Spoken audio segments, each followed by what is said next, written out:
Assalamualaikum warahmatullahi wabarakatuh. Halo sahabat-sahabat Akang. Mudah-mudahan semuanya senantiasa berada dalam keadaan sehat walafiat. Ketemu lagi di Akang Asep Official ya sahabat-sahabat Akang.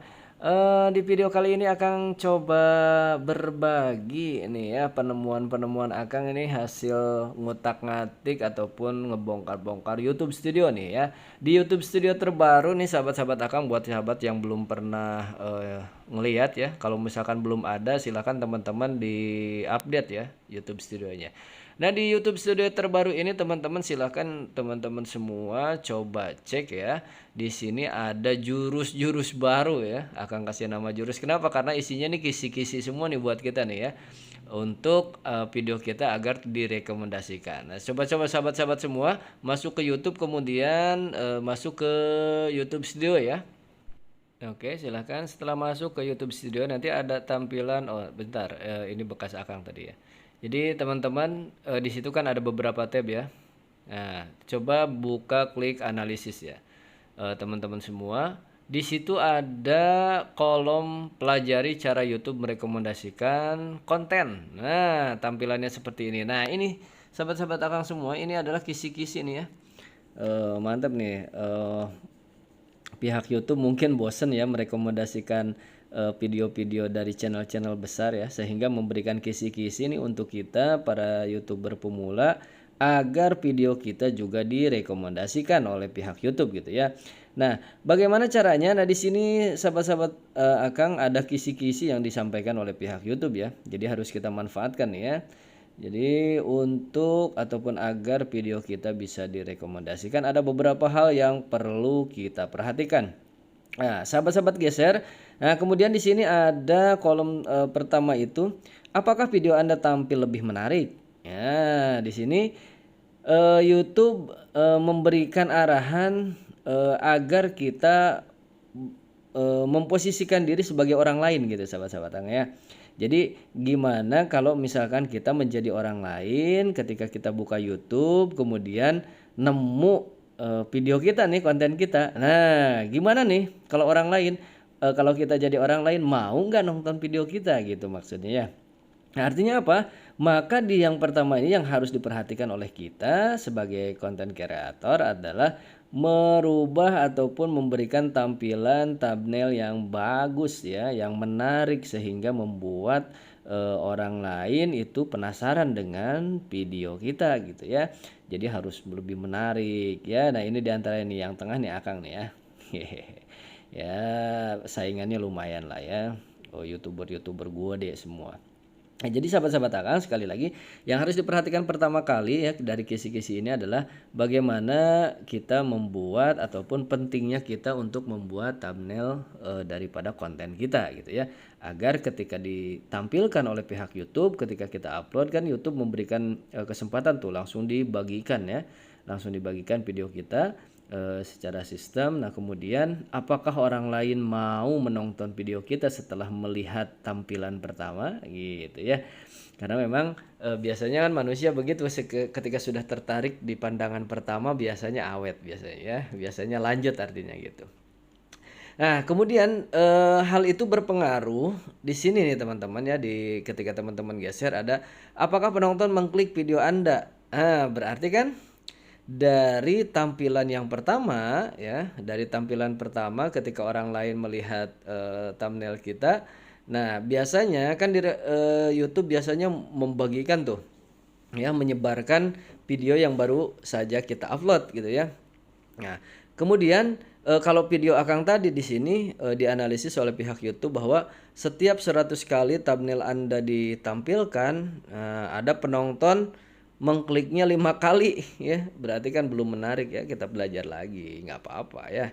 Kita belajar lagi karena kata YouTube biasanya kalau video-video yang populer, yang viral itu biasanya minimal 10 kali gitu ya, 10 kali diklik dari setiap 100 kali ditayangkan thumbnail kita di pengguna YouTube. Biasanya kalau video populer itu langsung minimal 10 kali yang nonton gitu ya.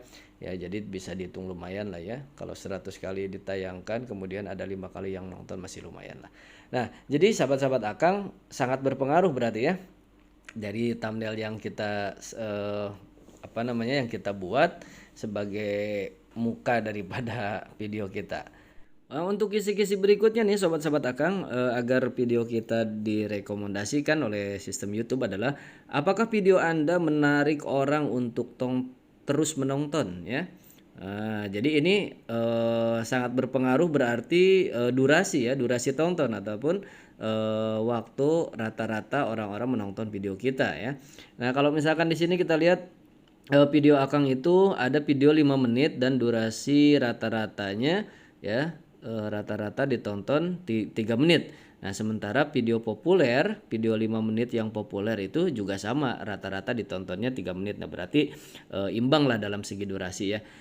Nah, ini adalah isyarat dari YouTube agar video kita itu menarik orang untuk terus menonton gitu sehingga mereka nontonnya lama gitu ya, betah gitu nonton video kita. Berarti kan mereka harus mendapatkan sesuatu gitu ya, baik itu hiburan, ilmu, tutorial, kemudian pengetahuan dan lain sebagainya. Yang jelas video kita diharapkan memberikan manfaat untuk yang nonton sehingga yang nonton tuh betah gitu lihat di video kita. Semakin lama durasi tonton daripada orang-orang ya pengunjung ya dari pengunjung, maka akan semakin besar juga kesempatan video kita untuk direkomendasikan oleh pihak YouTube sahabat-sahabat Akang ya. Dan untuk kisi-kisi selanjutnya sahabat-sahabat Akang di sini apakah penonton menikmati video Anda? Ya. Nah, di sini penonton melihat lebih banyak video yang mereka sukai, bagikan dan respon secara positif dalam survei YouTube. Nah, jadi ini adalah sistem YouTube akan melihat interaksi kita ya sahabat-sahabat Akang, dan ini berkaitan tentu dengan isi video kita. Kalau misalkan video kita menarik kemudian bermanfaat untuk yang nonton gitu lah, untuk pengunjung ya otomatis mereka akan like, share, bahkan komentar di sana gitu ya. Nah, jadi interaksi ini sangat berpengaruh kepada sistem rekomendasi ya sahabat-sahabat Akang. Jadi kalau misalkan ada yang komen, jangan sungkan untuk membalas ya teman-teman, sehingga ketika ada interaksi, komentar dibalas, kemudian ada pertanyaan dijawab. Nah, itu akan semakin memperlebar ataupun memperbesar kemungkinan untuk rekomendasi dari sistem YouTube sahabat-sahabat Akang ya. Jadi jangan didiemin gitu setelah upload udah aja diemin, harus dilihat apa yang share, yang komen, yang like gitu ya, harus direspon gitu. Nah, kemudian di sini sahabat-sahabat Akang untuk selanjutnya ada kisi-kisinya jangan lupa orang juga dipengaruhi oleh minat topik, ada kompetisi, ada tren musiman ya. Jadi konten kita tuh harus memperhatikan ini sahabat-sahabat Akang ya. Jadi ada minat topik, jadi topik apa yang memang saat ini lagi populer gitu ya.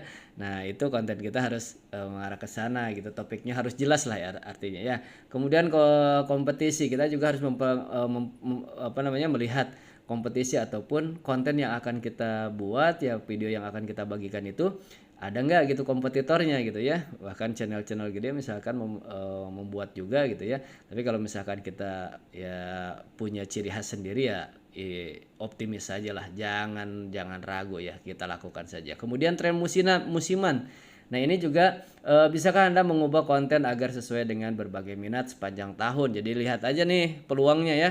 Jadi kalau misalkan apa nih yang lagi hangat gitu ya, silahkan teman-teman bahas gitu ya. Nah, jadi intinya pahami konten yang disukai penonton untuk membuat video yang cenderung direkomendasikan. Jadi sahabat-sahabat Akang semua, itu kisi-kisi ini nih lumayan ya. Jadi kita sebetulnya nggak perlu nyari, kan selama ini kita suka tanya ya, gimana sih caranya gitu ya supaya video kita direkomendasikan ya, banyak juga yang yang memberikan saran, kritik gitu ya. Jadi sahabat-sahabat Akang mulai sekarang yuk kita tetap semangat, kita lakukan kembali, kita rajin lagi bikin konten, tentu konten yang bermanfaat ya. Dan yang pertama kita belajar untuk membuat thumbnail gitu ya, yang bagus, yang menarik, sehingga setelah nanti kita upload kemudian oleh YouTube dibagikan. Nah, harapannya yang paling berpengaruh sih biasanya 1 jam pertama itu ya. Ketika kita upload tuh kalau misalkan banyak yang ngeklik, banyak yang nonton, maka insya Allah tuh ya sinyalnya akan semakin bagus, karena biasanya YouTube membagikan ke 100 orang pertama. Kalau 99 saja ngeklik, maka akan dibagikan ke 1000 orang. Kemudian kalau bagus lagi akan dibagikan ke 100.000 orang, bahkan sampai jutaan gitu. Makanya channel-channel besar semakin hari semakin bagus. Kenapa? Karena mereka setiap kali baru saja 2 menit misalkan ya ngupload, langsung rame gitu ya. Baru 2 menit langsung rame, ribuan yang komen. Akang juga isyarat ya buat kita nih ya, buat para YouTuber pemula. Ini juga kita jadikan kesempatan nih ya, kisi-kisi ini. Jadi kita kerjasama gitu ya. Kalau misalkan pengen cepet maju ya saling dukung gitu. Kalau misalkan ada teman-teman kita yang like di video kita, ya like balik lah gitu ya. Kalau misalkan ada yang komentar di video kita, komentari balik. Setelah kita balas, kita komentar balik. Kalau ada yang share, ya share balik. Kalau misalkan teman-teman ada yang subscribe, ya subscribe balik. Tapi tetap ya, tapi tetap harus ngikutin protokolnya. Jangan langsung brutal gitu ya. Jangan langsung main hajar-hajar aja, nanti ketangkap satpam gitu ya. Ya sahabat-sahabat Akang semua, mudah-mudahan ini bermanfaat ya, bermanfaat mudah-mudahan. Pokoknya tetap semangat aja lah ya, tetap semangat untuk membela mimpi kita masing-masing, mimpi kita semua. Jangan lupa bahagia tanpa melupakan pemilik kebahagiaan. Terima kasih, mohon maaf. Wassalamualaikum warahmatullahi wabarakatuh.